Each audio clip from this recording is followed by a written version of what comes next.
Hello there everyone, welcome to a new episode of this Karl Franz Empire campaign. I'm rushing to the end with this campaign actually, just because a new patch is coming and I want to make sure that at least I reach either domination level or that I finish off the end game, and both will likely be at the same time. So, we have a Slaanesh battle. I'm gonna fight Nakari and a ton of good units actually, decently. No chosen, but still, you know, there's some demonettes, there's some seekers there's some good single entities. Let's figure out how it works. And I also want to check with those mortars and this sort of army how it works out, which is nice. It's always nice. So auto resolve, I think it does kill me off something. No, it doesn't. Okay, but still, they have some good reinforcements in 55 seconds. The key problem is how Slaanesh reinforcements are always faster, because all their units are so fast that if you're a new player, I would advise you to play this battle always on slow mode, because it's tons of microing. So I'm deployed, just staggered line. I want to make sure that my handgunners and later on my other missile troops get to fire without any hindrance. Great swords at the front. They'll do great against any Slaanesh army because they'll just do a ton of damage actually. And we have some Luminarchs here for single entity target. That's what we're gonna get. Even one shot on Nakari, it's enough. It will pay by itself. We have the mortars, they'll advance. This is a good part of having the mortars, the war wagons, because they are better for this case. They can move out, fire a few shots, lure them in, and that's it. And then they can retreat. And we have some Seeker chariots. We have tons of infantry, marauder infantry. But the devoted to Slaanesh, they're really good. They do just a lot more damage, and they're also good in surviving. So that's kind of what you want. You want something that hits hard. They're fast moving, you know. So that's cool. We're already hitting them a little bit, but I'm just showcasing how many we have. Tons of spears and normal ones. Some seekers and more chariots, and Nakari is arriving with the reinforcements. So yeah, there we have him. And that's a lot of single entities, chariots, you know, that's difficult. The worst part is actually how they have a Reaper Bolt thrower, because typically Slaanesh doesn't bring these guys out. So, the plan, very straightforward. Keep a very steady line there. The reinforcements will arrive and cut off from the corner there, so that's one less flanking possibility. They can flank me here, so that's why I'm going to send all my 3 demigryphs to get rid of those. Likely there's nothing there, unless I have only to be careful if they have some ability to send units there. So in this front line that I'm mentioning, that's the kill zone. That's where I want them to come in, and that's where my force will be. Especially with the Luminarchs, they'll just target their single entities. That's the key idea here. And my mortars are just going to advance and get rid of the infantry. I want to soften them up. I don't want to get rid of any infantry, I just want to soften, you know. So I gotta be worried about flanking a lot, and that's the mobility. That's the knights that will show up, the demigryph knights and such. That's what I want. So let's just rain fire on these guys.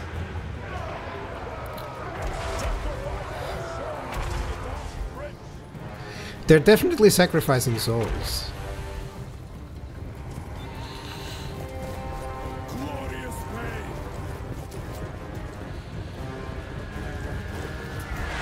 Glorious pain indeed. There you have it. You like that pain?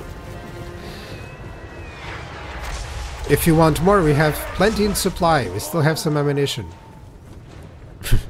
These guys. Overall, it seems great. Good to soften them up.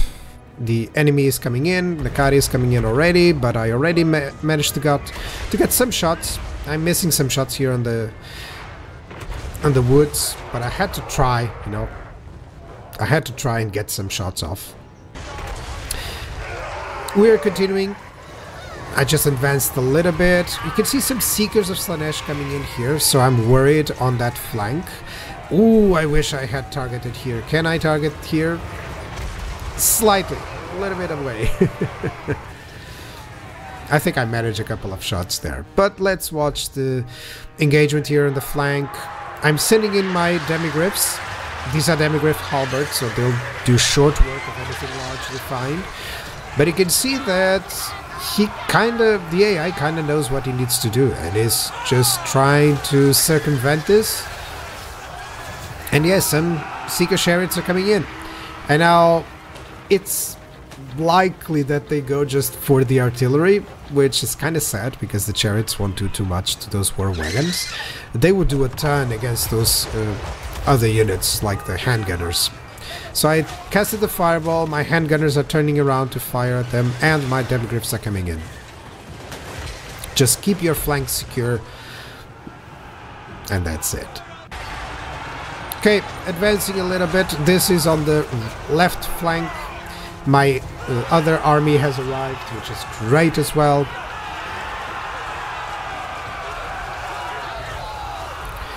And yep, all my demigryphs are here. Nakari has arrived. I'm using the net on him and using all my handgunners and pistoliers and everything that I have on him. It's a great target.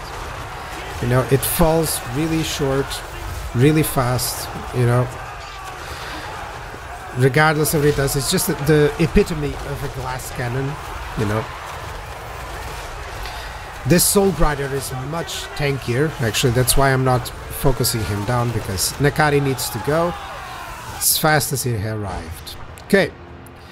And now here comes the main issue. The infantry, the flanks, the constant flanking. I'm having to devote my halberds are just going up and down at this point. And my great swords, time for you to shine, my friends. They'll do some job, you know, they'll do some work. At this point I can actually charge them in. They feel our lashes. How do you feel faith, gunpowder, and steel, my friend? Yeah, my demigryphs are just going on against the infantry units, and I still have my units focus firing everything. And now the AI actually is moving a ton of resources for this flank, as you can see, but I already have a lot of units there, so it's fine. Here's the Charybdis. That's a nice addition for the Slanesh roster, you know. They got a good unit from their outpost, which is great.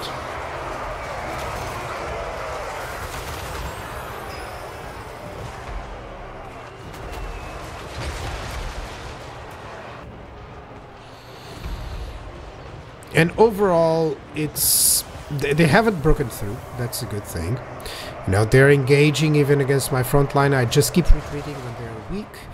And by the time that they got back, the enemy has just over-advanced and everything is retreating. You know, because there's a lot of units to fall back onto, especially gunpowder units to fall back into, who can just, you know, screen a little bit and while they take some shots, so that's cool.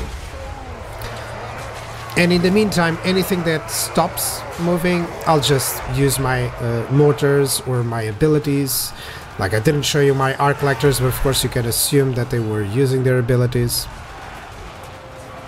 And overall it's good.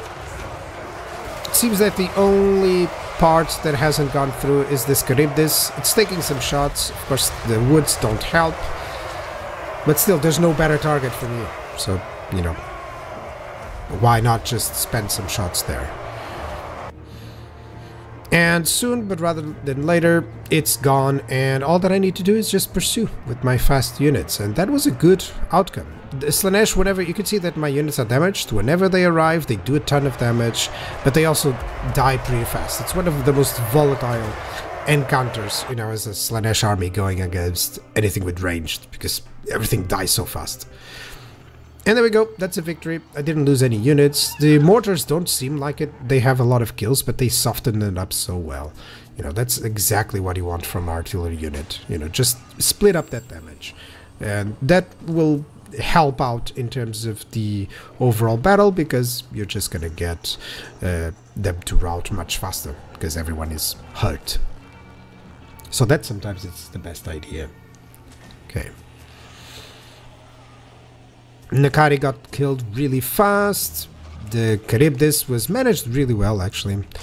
So Yeah, there was one unit chosen. I didn't even see it, honestly. It just it holds on a lot of damage. You don't focus fire it. You focus everything else because, you know, it's there to tank. You don't focus a tank. You try to go for the DPSs, you know. And overall, that's good. We can do a decisive victory here. No point asks. Yep. Just occupy it. That's the first conquest here. Let's upgrade it and it's fine. So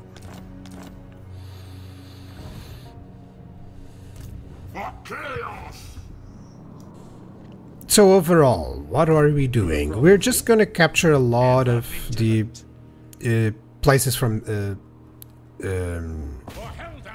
Slanesh and just level up those heroes and lords. And right now I'm back here to getting rid of some dark elves, you know.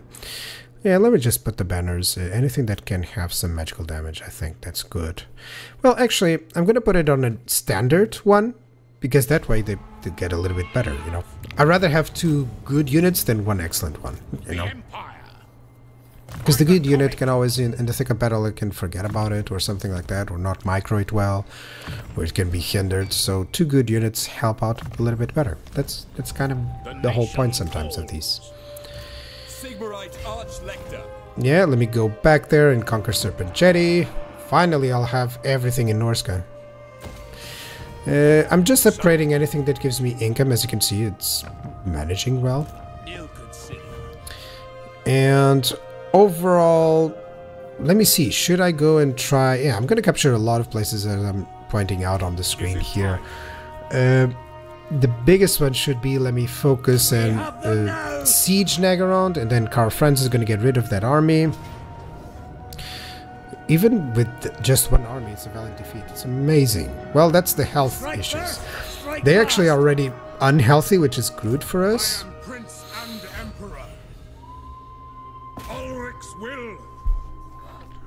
And the AI does this to you a ton of times, by the way. Ton of times. Attack! Like, they siege and then they attack the army outside. I could decisive this and auto-resolve it. I think I'm gonna fight it out, actually. This... yeah, I think I'm gonna fight it out. I'm not gonna show you, but I did fight it out. The key point of that is simply to ensure that I didn't lose too many troops so that, you know, I can attack Nagaround much better. I think I'll do that battle instead. It depends. If I see that they don't have a lot of troops, you know. Sometimes I'll fight a battle and I'll see, oh, it wasn't enjoyable enough. But yeah. Like this one, for instance. Yeah, it may seem cool, but I have so many troops there that, you know, it's just gonna be easy. So I could move them out.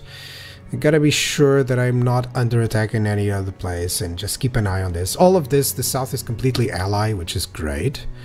And on this side, I just know that I'm gonna have some trouble against the Chaos Dwarfs and the Greenskins. Oh, he's sending the army down. That's perfect. I'll just conquer the Valari there. That's great. So, time for an end turn. Okay. I ended a couple turns. I conquered Nagaround.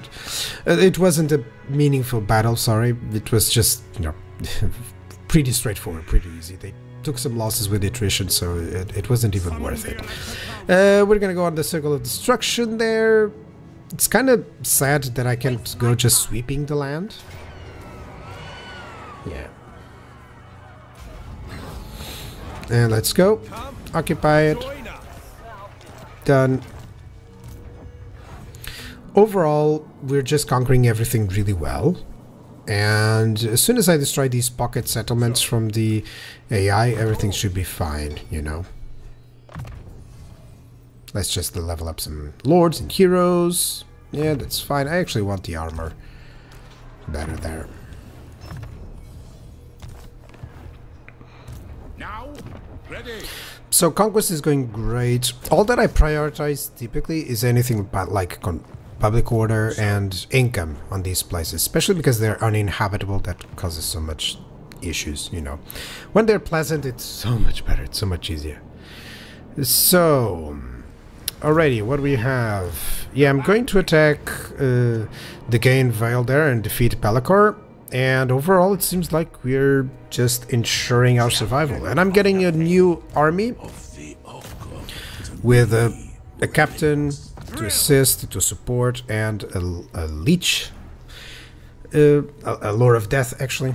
I think do I want to go with outriders with something different? Do I want to go standard cannons? I don't know. I'll check. I need some gold, so I'll just stop building some stuff, you know, to ensure that. Jordi von Blutten. I think I'm gonna attack there. He doesn't have a big army, but I think I'll just spend one turn. Sometimes we kind of have that. Okay. Am I going to declare here on the Chaos Dwarfs? I think so. I think I'm ready to do that. What do they have? They're at war with the Greenskins and with the Lokir. Let me see who pays me more.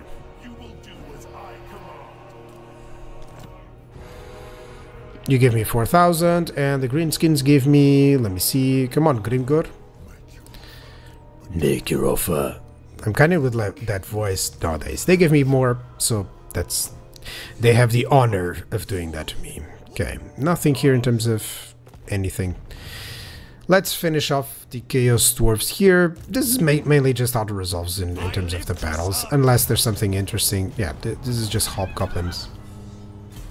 It's kind of fine.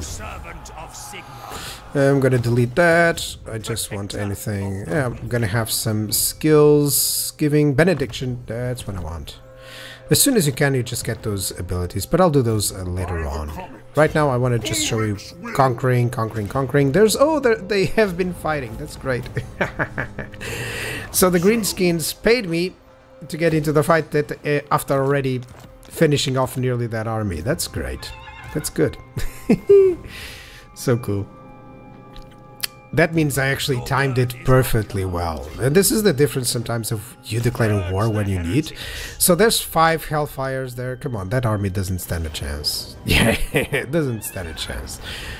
You know, I would fight it out on the siege battle, but honestly, yeah, it will be just Hellfires firing everywhere. I mean, sorry if that's what you want, but you guys, if you want to see something specific, let me know. You know, I'm open to feedback. By that, as small as it can be, as in don't fight siege battles or fight siege battles. You know, as small as it can be. So it seems pretty comfortable. I just wanted to ensure that I don't have any enemies on my back. You know, so that's why I'm focusing on those Chaos Dwarfs. Now I do have some more money to invest here. Let's give some great cannons and rocket batteries. Do we want 5 or do we want just 2? Hold on.